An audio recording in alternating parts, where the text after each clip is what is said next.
noite para você. Mantendo a tradição de respeito ao seu voto, a Band dá início ao Band Eleições, série de programas na qual vamos aprofundar as discussões e também os debates com aqueles que estarão nas urnas em outubro. Hoje, abrindo esse espaço, nós temos o pré-candidato ao governo de Minas pelo PSD, Alexandre Calil. Ele tem 63 anos, é empresário e foi prefeito aqui de Belo Horizonte entre 2017 e março deste ano. Ex-prefeito, agora pré-candidato, bem-vindo, boa noite.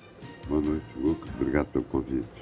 Conosco aqui neste espaço, o diretor de jornalismo da Band Minas, o Murilo Rocha. Tudo bem, Murilo? Boa noite. Boa noite, Lucas. Boa noite, Calil. Obrigado por aceitar o nosso convite para abrir essa série de conversa com os pré-candidatos ao governo do Estado. Obrigado pelo convite. E com muita coisa para a gente falar, claro, né? Pré-candidato, o senhor deixou a Prefeitura de Belo Horizonte em março deste ano, né? Para essa nova aventura política, governar Minas Gerais pelos próximos 4 anos. Primeira pergunta para o senhor. Caso seja eleito, qual que seria a marca que o senhor gostaria de deixar no governo de Minas? Aquela grande realização, enfim, pela qual o senhor gostaria de ser lembrado?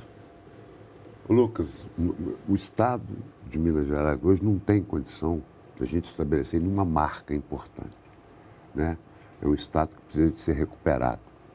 Nós estamos com a malha viária devastada, né? Nós estamos com problema dentro de farmácias de Minas, lá na Avenida do Contorno, faltando remédio.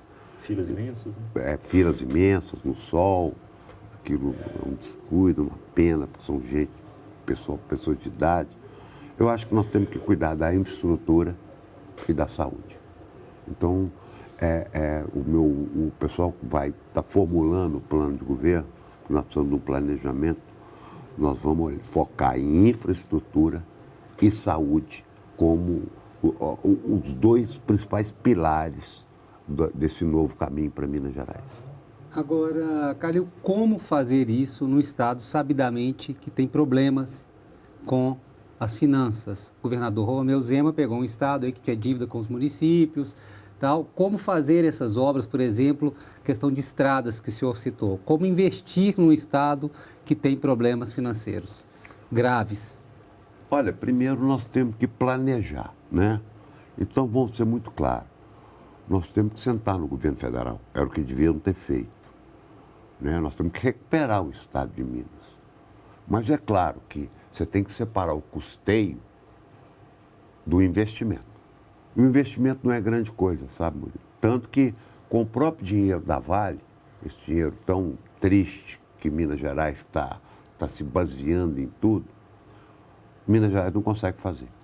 Então, o problema não é o dinheiro. O problema é o planejamento. Nós temos hoje um problema de infraestrutura imenso, que tem o dinheiro, que é esse malfadado dinheiro da Vale, e que os prefeitos estão de balde tampar buraco, como foi noticiado, como todo mundo viu, em estradas vicinais.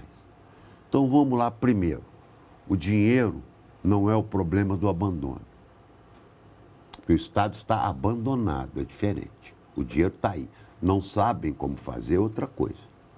Nós estamos com o DR, que é um corpo técnico que eu conheço bem, brilhante, né? Se precisa de um corpo técnico que entende de infraestrutura, aquele corpo técnico. Nós temos hoje um secretário de infraestrutura paulista e advogado, que não tem a menor noção de infraestrutura. Ele está preocupado em rodoanel, em cobrar pedágio, em tudo isso. Então, Minas Gerais precisa de reciclar. Se o problema é de dinheiro mesmo, nós estamos falando não é construir grandes rodovias, não é duplicar grandes rodovias, não. É um trabalho de manutenção da maior malha viária desse país. O senhor é a favor de concessões nas rodovias federais? federais? Claro que sim, desde que sejam viáveis, para não acontecer o que aconteceu na 040. Para 050, por exemplo, a MG 50, 050 está abandonada, indo para aquela região de Passos.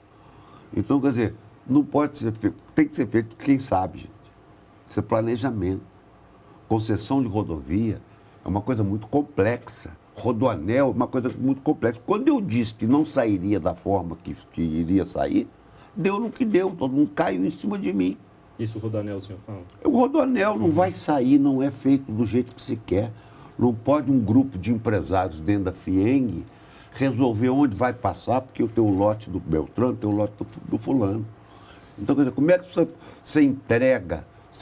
Como é que nós temos uma entrega em Belo Horizonte? Com planejamento, ué. Agora, quando o senhor fala nessa questão de dinheiro, por exemplo, o senhor seria a favor da adesão do Estado ao regime de recuperação fiscal, que é uma bandeira que foi encampada pelo governo Zema, mesmo neste ano, né, eleitoral também? Parece que tem muitas dificuldades de passar ali na Assembleia, mas como é que o senhor vê isso? A dificuldade é de sentar na mesa. Isso é uma mentira, uma falácia. Não tem nenhum interesse em fazer isso. Foi o único governador da história de Minas que nunca pagou um tostão da dívida para o governo federal. Sim. Da história. Então, para que fazer o refinanciamento? Se eu estou com um plano de não pagar nada para ninguém e não consigo executar nada, o dinheiro está em caixa. Então, isso é uma falácia, isso é mentira, gente. Isso é mentira. O plano de recuperação fiscal ele tem que ser feito numa mesa com o presidente da República, avisando que tem que se adequar ao funcionalismo público primeiro, tem que separar a saúde. O que é o plano do jeito que está colocado na Assembleia e por isso ele foi negado? Nós não vamos ter investimento na saúde, gente. Nós estamos com hospitais regionais parados há anos e anos. Nós temos uma década perdida. Uma década perdida. Você é contra o regime de recuperação fiscal? Não. Mas eu quero conversar. Se o policial está sem reajuste há 6, 7 anos, vai ficar mais 9? O que vai acontecer daqui a 10, 12 anos? Uma bomba, vai explodir. Que já explodiu neste ano, né? Não, mas se for oficial, sim. aí ela não tem como não explodir. Então, o regime de recuperação fiscal é diálogo, é conversa. Quer dizer, nós vamos fazer o regime, vamos para Brasília sentar e ver qual é a melhor forma desse regime. Se a gente não faz em cima da perna com 4 burocratas e manda para falar assim, ó, não tem investimento em Minas Gerais por 10 anos na saúde. Que isso, gente? Como é que se faz uma coisa dessa? Então tem que sentar com o governo federal. Tivemos a oportunidade de fazer isso, porque eram amigos, bolsonarista de carteirinha, todo mundo sabe disso. E falar, ó, Bolsonaro, vou recuperar o Estado aqui, me ajuda a recuperar esse Estado. Agora eu pego uma entrevista e leio. Realmente o governo federal não fez nada por Minas Gerais. Então, quer dizer, nós temos uma tática de marketing, gente. Vamos colocar muito claro, é o seguinte, não há entrega. A população de Belo Horizonte sabe o que é entrega. O que se entrega para a população, ela conhece muito bem, o interior não conhece. Não há entrega. Então, o marketing, os marqueteiros falaram o seguinte, ó, finge que não é você. Mas não houve investimento em Minas Gerais. E o governador está dando entrevista que não houve mesmo. Que a estrada de Minas Gerais está igual à Ucrânia. Faz um vídeo em frente ao Hospital de Juiz de Fora em 2018, falando que aquilo era um ato criminoso. E nós estamos em 2022, está do mesmo jeito.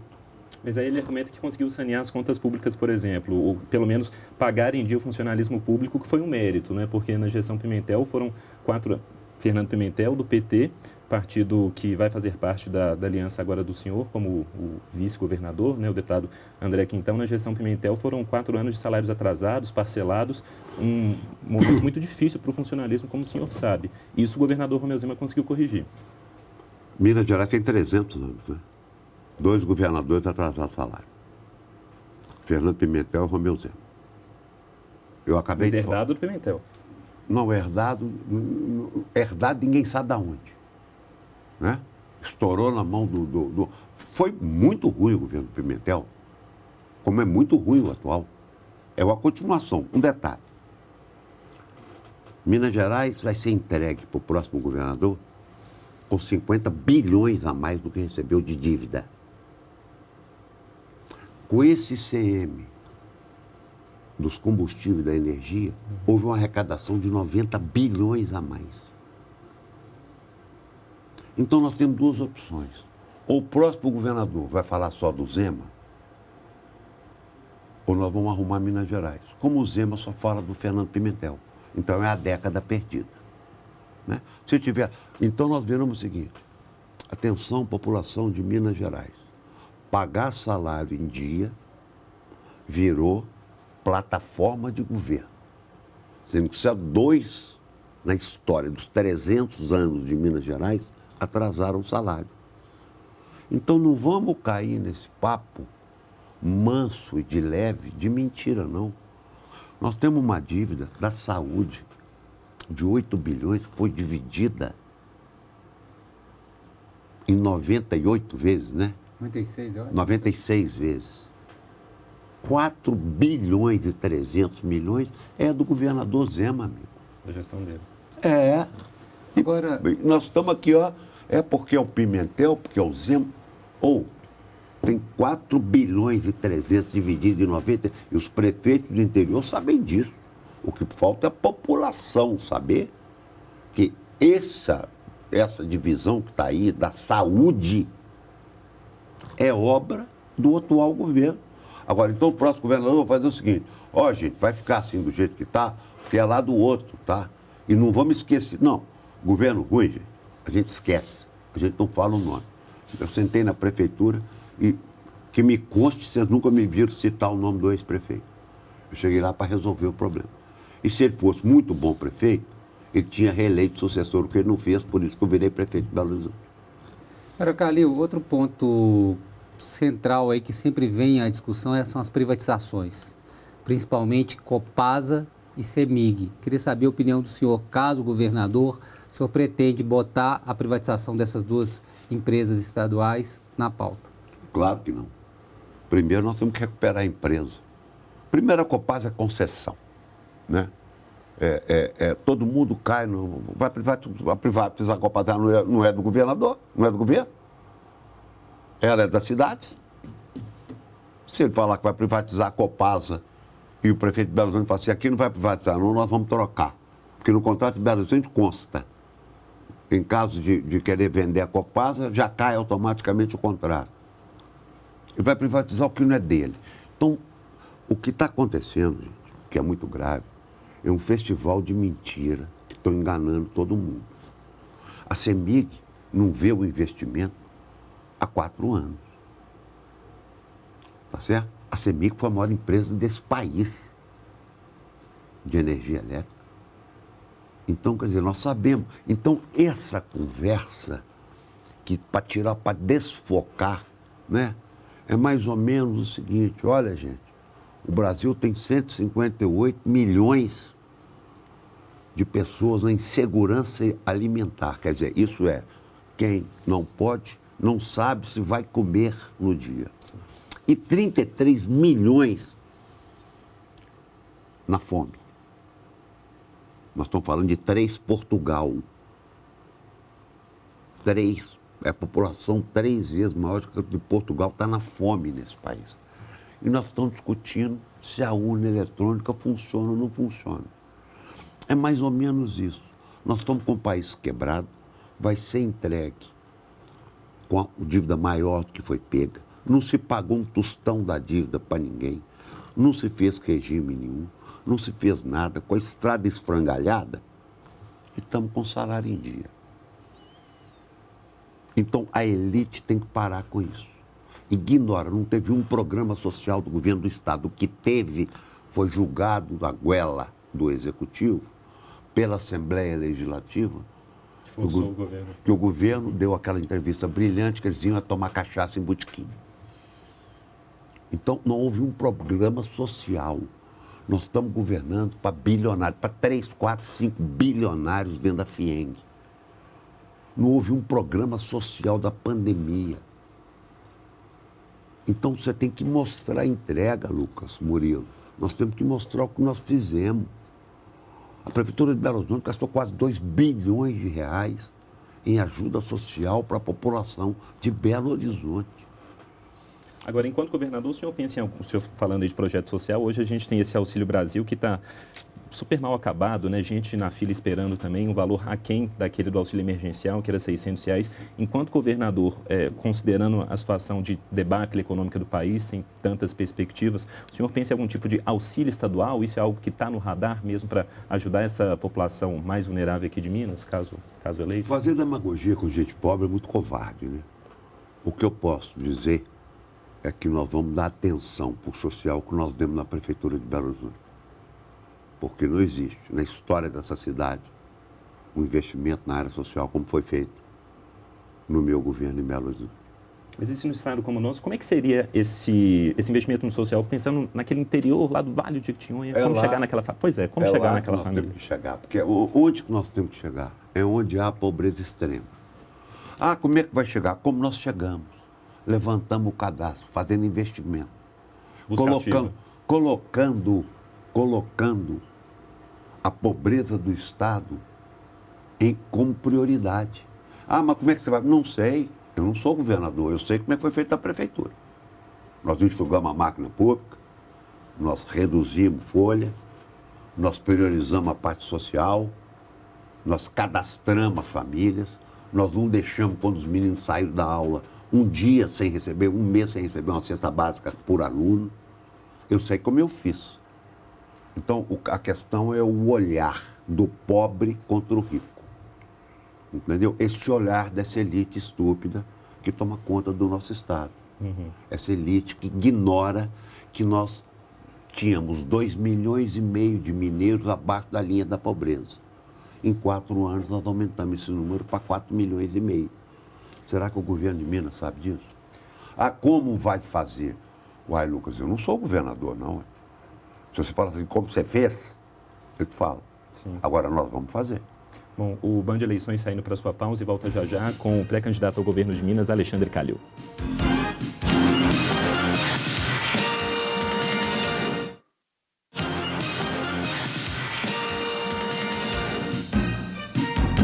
De volta com o Band Eleições, que hoje recebe Alexandre Calil, pré-candidato ao governo de Minas pelo PSD. Já passando a bola aqui para o Murilo. Calil, você falou muito que ainda não é governador, que não pode falar como governar, né? Como fazer enquanto governador, mas pode mostrar o que já foi feito enquanto você foi prefeito de Belo Horizonte. Eu queria falar um pouco do que também não foi feito enquanto o senhor foi prefeito de Belo Horizonte. O senhor falou muito também de conversar. O senhor, por exemplo, a questão que, logicamente, o senhor vai ser sempre questionado por essa questão do transporte coletivo, empresas de ônibus.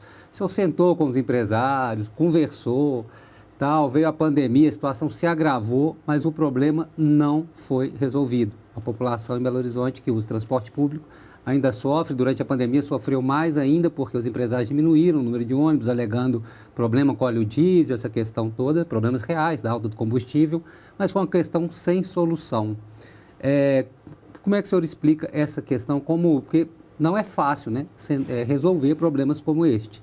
Queria que o senhor falasse um pouco dessa situação que o senhor não conseguiu resolver em Belo Horizonte. Eu não, né? O Brasil não conseguiu resolver, né, Murilo? É um problema que está em Brasília. Agora se resolveu, porque eu ia dar 157 milhões de subsídio para pagar a gratuidade com desconto de 20 centavos na passagem. Estava pronto o projeto e o dinheiro separado. A Câmara sabotou. A oposição da Câmara sabotou. Hoje aprovaram 250 milhões, né? A gente só pode fazer isso quando tem apoio. E eu disse na época que estava sendo sabotado. O problema, todos sabem, é do Brasil inteiro. Nós temos um problema do Brasil inteiro. Nós demos a solução, sim. Fomos sabotados. E o problema está aí. Mas não está aqui em Belo Horizonte, não, viu, gente? Não é problema do prefeito atual, não. É problema do prefeito de Curitiba, de São Paulo, do Rio. Tanto que esse assunto está sendo debatido em São Paulo, em Brasília, com subsídio estimado em 5 bilhões de reais, que já está na pauta do Senado, para ser resolvido. Então, não é o prefeito que não teve competência, não. É uma conjuntura nacional que veio com o Uber, com a motocicleta, com o preço de combustível, que criou essa situação nacional. E não tenham dúvidas, eu fui o único prefeito que não dei aumento. Em 5 anos, dei um aumento para o ônibus. E obriguei a se emplacar ônibus em Belo Horizonte com ar-condicionado e com suspensão a ar. Então, crucificar o ex-prefeito ou o atual por isso é quase um pecado. Isso é um problema nacional e que bate na cara do Brasil inteiro. Prefeito, o senhor falou aí de sabotagem da Câmara. Durante Sobretudo nesse segundo mandato, o senhor teve uma relação muito conflituosa com a Câmara Municipal, o senhor, imagino, vai acreditar essa questão à oposição. O governador Romeu Zema também nunca teve vida muito fácil na Assembleia Legislativa. O fato é que precisa-se de apoio no Legislativo para conseguir fazer a agenda avançar. Como é que o senhor pensa nessa relação com o Legislativo, considerando o pavio do senhor, que o senhor já admite que é mais estourado mesmo, mas ao mesmo tempo precisa de ter essa diplomacia junto, no caso, aos deputados estaduais e até bancada federal para conseguir obras, investimentos, emendas aqui para Minas? Não, o governador não precisa de bancada federal para arrumar obras para Minas. Mas um bom contato? Não. Bons contatos? Não vamos misturar, nós vamos colocar coisa muito clara. Então vamos pela Assembleia, começar pela Assembleia. Sim. A Câmara foi diferente, houve um esquema bem bolado, feito por parte do Palácio Tiradentes, né, por um deputado federal que foi lá tentar avacalhar a Prefeitura de Belo Horizonte e, graças a Deus, não conseguiu. E a Assembleia foi um tampa que tiveram lá, porque mandavam, gente, vamos lembrar, o governador mandou que se aprovasse a venda antecipada do Nióbio ia pagar a folha. A Assembleia aprovou e não se pagou a folha na época. Nós estamos muito sem memória. Depois o governador mandou um projeto para a Assembleia de aumento do funcionalismo. Foi aprovado e não foi pago. Né? Depois a Assembleia pediu para dar um auxílio à tragédia que estava batendo sobre Minas Gerais. O Executivo não fez e a Assembleia mandou e aprovou. Então, quando eu tive uma oposição séria e responsável, né? Porque para ser oposição precisa de mais responsabilidade que ser situação, a Prefeitura andou bem com oposição respeitosa lá dentro. Quando começaram a fazer molecagem, né, nós tivemos casos espetaculares. Né? O prefeito foi acusado de um contrato em 2008. Depois o prefeito foi acusado de um contrato para a Covid, onde Belo Horizonte foi escolhido pela Europa como a capital que melhor combateu a Covid e não comprou um respirador. Um respirador. O prefeito não comprou um respirador. Então, quer dizer, isso é muito diferente do que aconteceu na CEMIG, do que agora aconteceu na Serra do Curral. Então, vamos colocar tudo na balança com muita tranquilidade, porque quando se fala em transporte público em Belo Horizonte, parece que o Rio é uma beleza, que São Paulo é uma beleza, Curitiba é uma beleza. Não é. Então, quando se fala, o que nós temos que falar é comparar. O transporte público de Belo Horizonte é ruim? É ruim. Piorou muito, né, prefeito? Ele piorou muito porque aconteceu o que aconteceu no óleo diesel. Sim. Agora que vai virar uma verdadeira tragédia. Com esse novo aí que vai prejudicar município, vai tirar imposto, vai ter que vender a energia do país para poder recompor o ICM, os estados, os pequenos municípios. Agora que vai complicar tudo. Quer dizer, quando nós estávamos oferecendo 157 milhões, a Câmara falou que não, mas agora está dando 260. E sem abaixar a passagem. Aí a Câmara falou que agora é preciso. Quer dizer, pera lá, nós estamos com problemas estruturais no país, temos que resolver, temos que ter responsabilidade e colocar a cara e enfrentar. Agora, queria falar um pouquinho de campanha eleitoral. Nós estamos em junho, ainda temos aí 4 meses pela frente aí para as eleições. O senhor está, dependendo das pesquisas, variando aí, vamos dizer, de 11, 12 até 20 pontos percentuais, mais ou menos, assim, atrás do governador, depende da pesquisa do Instituto de Pesquisa.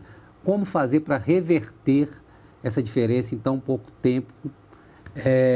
O senhor começou a viajar semana passada aí pelo interior do estado, foi para o Vale do Mucuri. Como reverter isso? A estratégia é realmente colar no Lula? O Lula vamos dizer, o senhor está impressionado aí o senhor está conversando antes, falando que ele é muito querido aí nessas regiões. Essa é a estratégia para tentar diminuir essa diferença? Não, isso não é estratégia, né, Murilo? Isso é coerência. Né? Eu sempre estive lá. O PT participou do meu governo. Essa área social, inclusive, foi entregue para a Maíra Colares, que é filiada. Eu nunca fiz propaganda disso. Né? O problema não é colar no Lula para ganhar a eleição, não. É ter coerência. Né? O Lula, ele tem se... O que nós temos em comum, o Alexandre Calil e o Lula? Nós temos que mostrar. Nós não precisamos prometer. O presidente Lula vai mostrar o que ele fez para esse país. E o ex-prefeito Calil vai mostrar para o Estado o que ele fez na cidade que ele governou, que é maior do que muitos estados desse país. Então, essa é a nova política. Né? Pesquisa o nível de desconhecimento ou o nível de votos. O que difere os 47, 48 pontos do presidente Lula é que 43, 42, 41 é espontâneo. E o nível de conhecimento dos dois candidatos é muito grande. Então, não se compara uma campanha presidencial hoje com o que acontece em Minas. Eu não estou preocupado. Eu quero levar a minha mensagem ao coração do povo de Minas. É isso que eu quero fazer. Eu quero governar esse Estado do meu jeito, tá certo? Com o diálogo que eu tive quando tinha boa fé na Câmara, trazendo todo mundo para a mesa, conversando, com um plano de desenvolvimento. Governar não é reinar. Governar não é reinar. Reina, mas não governa. Quem governa são a turma que está em volta. Então, Minas Gerais tem que experimentar um governador que governe. É essa oportunidade que eu quero dar para que o povo me conheça, tá certo? Quem que é. Então, o que eu falo? Liga para Belo Horizonte, dá uma ligadinha, entra na internet, vê o que foi feito. Gente, nós entregamos um posto de saúde a cada 2 meses de governo. Nós abrimos um hospital de 400 leitos quase lá no Barreiro. Nós investimos mais de 350 milhões de reais em recapeamento nessa cidade. Nós trocamos as luzes todas dessa cidade. Pegamos a prefeitura, não devíamos um tostão a um fornecedor, um vintém a ninguém. Isso não cai do céu, não, gente. Isso é feito com planejamento, isso é feito com autoridade, isso é feito com querer fazer, chegar no pobre. Tem que chegar esse dinheiro, nós temos que ajudar, gente. Nós estamos falando em 158 milhões de pessoas passando necessidade. Não é colar no Lula para ganhar a eleição, não. É porque o Lula nunca saída tem nesse país. Porque os que estão aí não fizeram isso. Não fizeram isso. Então não é, vai colar, não sei se colar no Lula dá isso tudo, não. Ele já está eleito. O presidente Lula está eleito. Entendeu? Bom, a gente tem muito tempo de campanha ainda pela frente, né, a conferir. A Band deu só o pontapé inicial nessa discussão aqui com os pré-candidatos ao governo de Minas. Claro, a gente ainda tem debate, tem entrevistas aqui na Band News FM também. Por hora, agradecendo aqui o pré-candidato Calil do PSD e desejando, claro, uma boa campanha para o senhor e até uma próxima. Até o debate, provavelmente, então. Muito obrigado. Eu vou dizer que eu preciso despedir falando, né? Que eu estou com o presidente Lula, sim, nós vamos caminhar junto e vamos ganhar o governo federal e vamos ganhar o governo de Minas. Muito obrigado a todos. Murilo, boa noite, obrigado. Boa noite, Lucas. Obrigado, candidato. E boa noite a você que acompanhou até aqui o Band Eleições. Você pode rever esse programa depois lá no YouTube, na nossa página Band Minas. Até!